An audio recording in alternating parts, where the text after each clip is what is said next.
เนาะ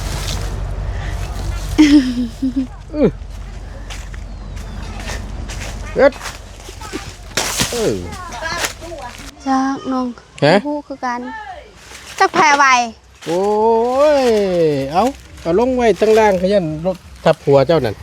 บ่ว่าทับดอกหัวน้อง อย่าไปทับตึกน้อย สิ นะ ทับ สิ หัวทีมงาน สิทับหัวแท้ดีบ่ โดย เด้อว่าบ่ช่างนะพี่น้องเนาะเพราะว่ามันบ่ได้ไกลเขาต้นอันนี้นะก่อนสิว่านี่นะนี่อันนี้โคกมีนี่เนาะ กุกมังมี โคกมี แต่สิได้กินหรือบ่เนาะ ได้กินไปใส่สิบ่ได้กินเป็นจังได๋คือจังว่าจะบ่ได้กิน อ้าวมันค่ะกุกมะขาม กาโกมะขาม โดย เฮาก็แต่งกิ่งมันล่ะแต่งกิ่งตัดงามะขามออกนี่ตัวใดมันนั่นน่ะเฮาตัด บ่ นะ งามมะขามนี่มะขามกับมังมี เจ้าสิเลือกตัวใด มะขาม ไปเราว่ามะขามก็มีนี่เลือกมะขาม โดย มักมีมันเป็นอะไรจังบ่ แปลว่าเห็นบ่เอาไม้แล้วก็เสียบใส่นี่แล้วก็เสียบ กาย มั ใช่ ด นั้น ใส่นี่ใส่นี่มัดนี่ก็เรียบร้อยนี่ เฮ็ดเป็นขันบรรลัยเด้ย โดย แล้ว สบายเอาขึ้น มันง่ายเนาะ โดย เอาไม้คัดเฮ็ดไปแบ้โอเคได้ช่างเฮ็ดเนาะเจ้ากันเนาะ สบายดีเด้อ เฮ้ยมายามใดอันนี่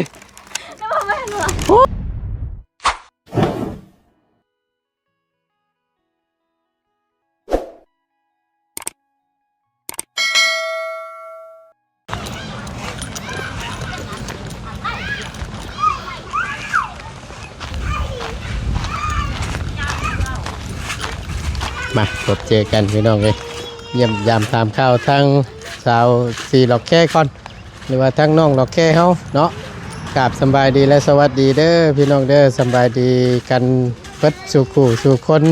พบเจอกันในระหว่างคลิปนี้เนาะโอ้ยไม่กวดกันจังแม่นเนาะเฮ้ยเนาะคักแน่ลีเอ็นี่ป๊าดโถ เห็นเมื่อกี้นี่เลยนี่เลย ฮะ เห็นเมื่อกี้นี่ เฮ็ดเมื่อกี้นี่ โดย สบายดีล่ะสบายดีเฮ็ดชดๆร้อนๆเลย โดย ว่าเด้อเคย แล้วเฮ็ดพออันนี้กะตัดพุ่มแล้วตัดพุ่มกะเดี๋ยวอะไรมากกะเป็นยังก็ลืมละลืมแหละ เอาไปเป็นยังนี่ โด ไปยัง ย ทำความสะอาดเนาะเตรียมไว้จุด โอ้บ่แม่นเบาไหล ไปค่ะ บ่เพิ่ง อ๋อบ่เพิ่งบ่ แล้วไปขุดไอ้หยังก็นอกกล้วยเนาะ นะบ่เพิ่งก็มาเยี่ยมน้ำ โดย เด้เนาะนี่ละเป็นอะไรมันสะอาดสะอาดเนาะเพราะว่ามันนี่ปันกลุ่มอยู่ ฮะไฟบ่นี่ไฟ นายู่เห็นนะ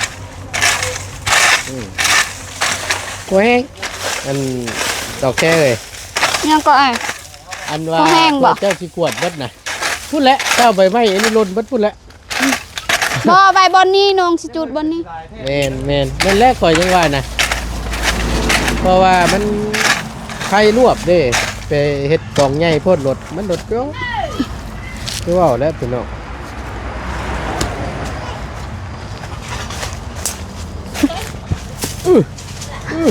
ให้มันลงเหว มันก็ ค่ะ เขียวไปเลย โดย ว่าเด้อคือว่ากันเนาะ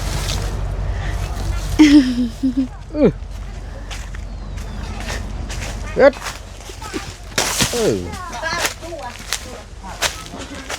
ขอเตียจิกวดไปพุ่นแล้วไปจูดพุ่นบ่ โดยนี่สิจุดบอน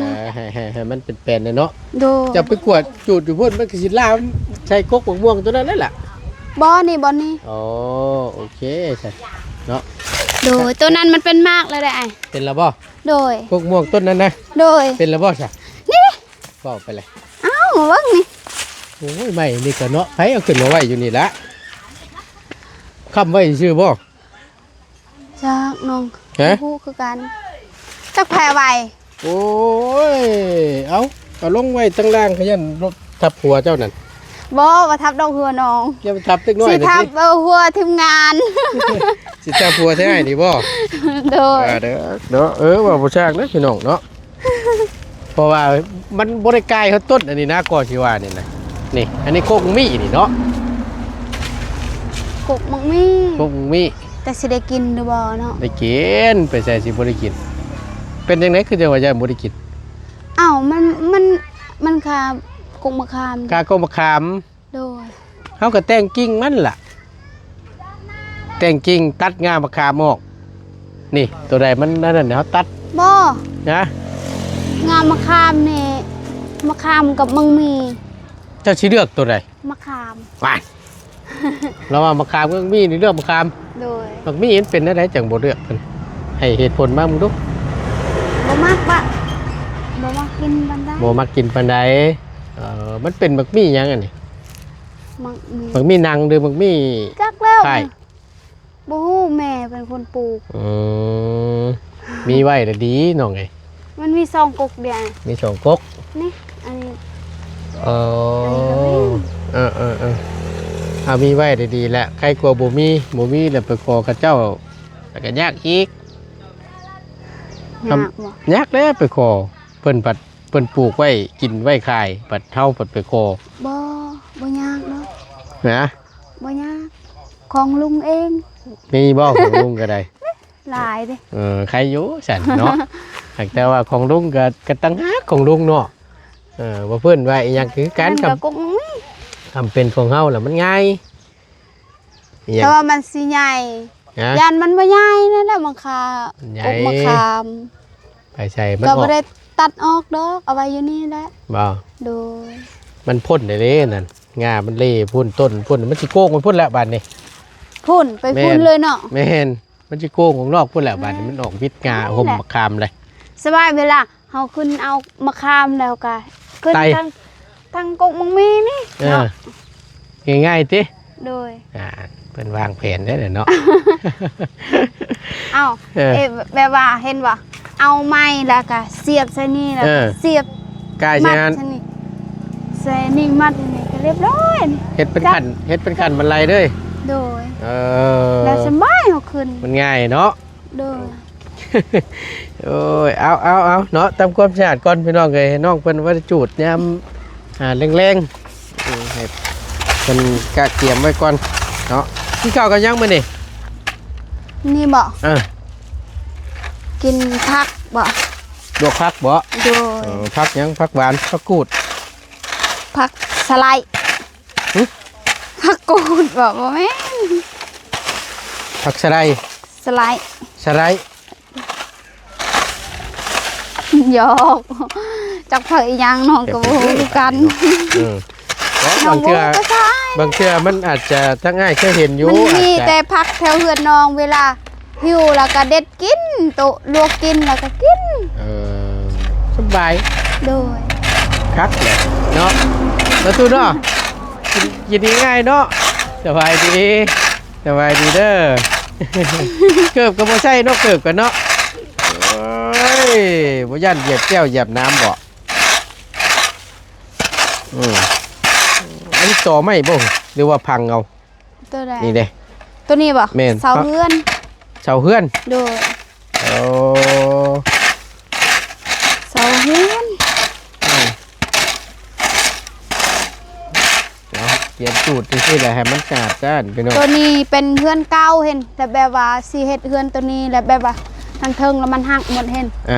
ก็ให้นอนอยู่เฮือนนั้นก่อนแบบว่า หลังไหน ตัวนั้น น้อยๆตัวนี้ โดย ตัวที่ว่าหลังกะซีปิวเพวงนี่บ่ โดย แต่ก้อนน่ะนอนอยู่นี่บ่ โดย แม่นอนผู้เดียว เจ้าได้ใช่ นอนกับปุ้งมี่ นอนกับกล่องมีตะกี้ แบบว่าเฮือนมันน้อยได้เห็น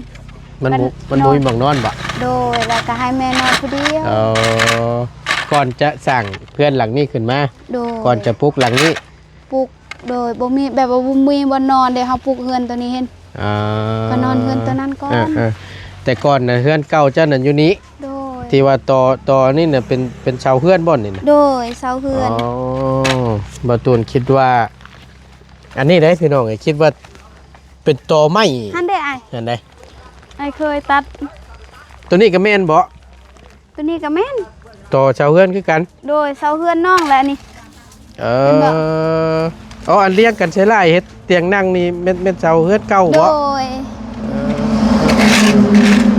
โอ้ยเนาะพี่น้อง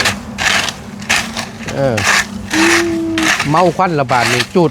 แข่งเพิ่นเนี่ยนะจังบาด แม่จะดีจูดแล้ว เฮ็ดระบาดนี่อุดให้กันระบาดนี่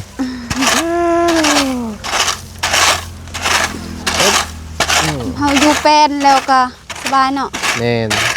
แบบมันบ่เป็นนี่มัน บอกอันนี้นั่นถ้าไงว่าเฮ็ดเบเบออกได้บ่ล่ะ บ่ได้ แต่ว่าเอาไม้คัด แข็ง นะ เอาไม้คัดเฮ็ดเบเบออกสิได้ช่างเฮ็ดเนาะเจ้ากันเนาะ สบายดีเด้อ เฮ้ยมายามใดอันนี้ แล้วบ่แม่นบ่ โอ้ยตกอกตกใจบ่เลยหาจวดแต่ละเบ้า บางคลิปต้องใส่ลายนะนี่ ฮะ บางคลิปต้องใส่ลาย เนาะจวดแต่กัน ต้องใส่กันแบบนี้ โอ้ยใจกรอบใจหายเบิด แบบ เอ นี้ อ เนาะ แม่นมันสิง่ายกว่านะอ้ายบ่ ว้า เนาะ น่าไทยเลยเนาะ เอาแม่น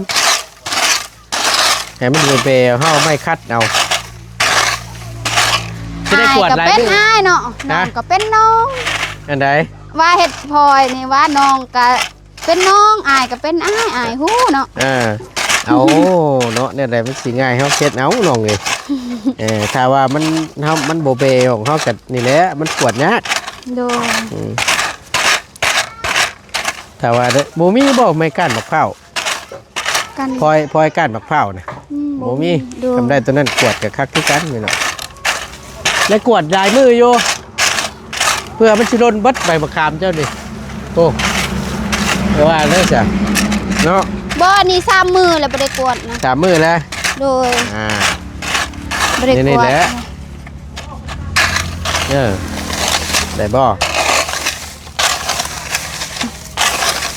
มันบ่ไปพุ่นเนาะ บ่ไปแล้วมันหลายบ่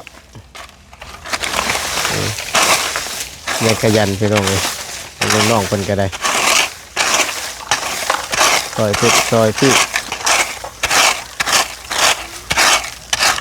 แล้วเด้อห้องน้ำบัดนี่ห้องน้ำของมีแล้ว โดย กันจำกันคำเคลื่อนกันสะดวกสบายแล้วบัดนี้ โดย ขอใส่น้ำเพิ่นไปก่อน ขอใส่แล้ว ขอใส่ไปก่อนแล้ว โดย ของเขายังบ่มีเด้ โดย ถ้าของเขามีนี่ใครอยู่จังสบาย สำบายบ่ข้ามทางเนาะ นะ อันนี่ก็ว่ายังข้ามทางเด้ แน่น โดย ย่านตะจันล่างแล้วพี่น้องคือประตูนได้เว้าน่ะปีก่อนๆปีก่อนปี2ปีขึ้นหลังนี่บ่แต่ประตูนจำบ่ผิดที่ว่ารถมันเกิดอุบัติเหตุอยู่นี่นี่เนาะจำได้ปะที่ว่ารถรถได้เลย4ปีบ่ รถกระบะ บ่แม่น รถกระบะกับรถจักรแล้วก็ ปี รถ ปีกายนี่ ปีกายนี่ 2 ปีนี่แล้ว 2 ปีนี่เนาะ โดย ถ้าให้จำบ่ผิดพอประตูนได้ถ่ายคลิปอยู่นี่นะพี่น้องมาช่วงนั้นน่ะ โดย ได้ถ่ายคลิปอยู่พอดีกำลังสิไปบ้านชะมูน โดย ผ่านตอนแรกนี่แหละมากับอาจารย์ลาวยอดไปเบิ่งคลิปเก่าๆเซียนอยู่ดอกพี่น้องเอ้ย โดย อยู่บ้านน้องเพิ่นพอดีข้ามไปข้ามมาน่ะอันตรายเดินรถเดินล่างนี่ก็ได้โอ้ย มันทางโค้งเนาะบอนนี้เนาะ แม่นตรงโค้งพอดี เอ้า นะ มื้อนั้นแม่ก็ว่าสิข้ามทางแล้วดีที่แม่บ่ได้ข้ามทางนะ แม่อยู่เบื้องนี้เห็นแล้วรถก็ไปทางพุ่นเด้เจิดไปทางพุ่นจนขึ้นครัวเนาะ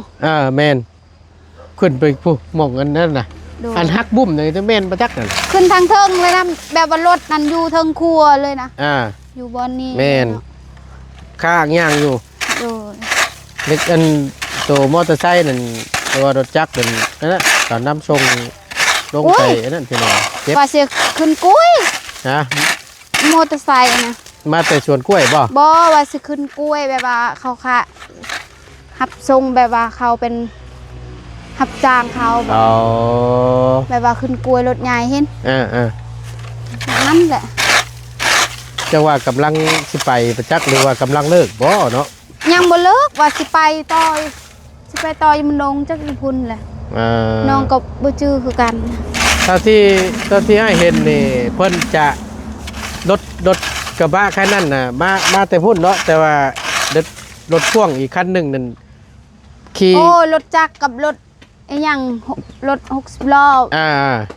รถจักรน่ะแซงเนาะ โดย แซงรถพ่วงเนาะ โดยโดย แล้วบัดนี้มันไปจ๊ะเอกันรถข้างนั้นก็กำลังมาบัดนี้ โดย ล่มบัดนี้ทั้งนั้นก็หักออก โอ้ยรถนั่นจนมุนเนาะ หมุนไปเลย แต่ว่าคนนั้นใครแน่เนาะ แม่นแต่พอ แต่ รถ ว่า ใหญ่ ใครแล้วแบบว่าอันนั้นแบบว่า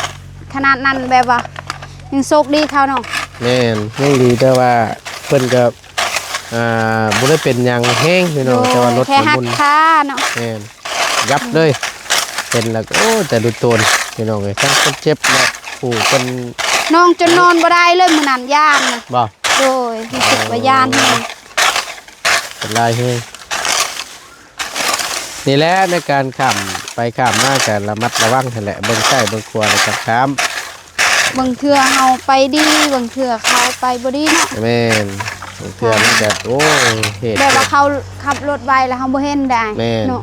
บางเทื่อแบบบ่มีตานั่นเอง โดย ได้ยินแต่เสียงปัดจักอยู่ใกล้หรืออยู่ไกล น้อง สิ 2-3เทื่อเลยแหละแบบว่าบ่ทันเห็นรถน่ะ บ่ ข้ามไปแล้วดีแต่แบบว่ารถนั้นไปคอย ระวังเลย มันโค้งมันพอมันหนึ่งมันเคยเกิดอุบัติเหตุ โดย มันอยาก แล้ว เอาลุอยู่ได้อยู่หมองนี่นะมันโค้งพอดีนะ แต่ พี่น้อง แต่พุ่นนั้นคันหนึงเห็นเทื่อหนึง อืม น้องอยู่นี่น่ะซองเทื่อแบบว่า อืม รถนั้นไปคอยแล้วน้องบ่ทันเห็นนะ เนาะอ๋อย าน เออ ไล่แบบว่าเฮาย่านเห็นว่าคือเรื่องสิข้ามทางรู้สึกย่านได้ไอ้ นะ เรารู้สึกย่านได้เวลาแบบว่าสิข้ามทาง2-3เทื่อแล้วน้อง อ๋อเอาเจ้าระมัดระวังนั่นแหละแม่บอกนั่นแหละเนาะ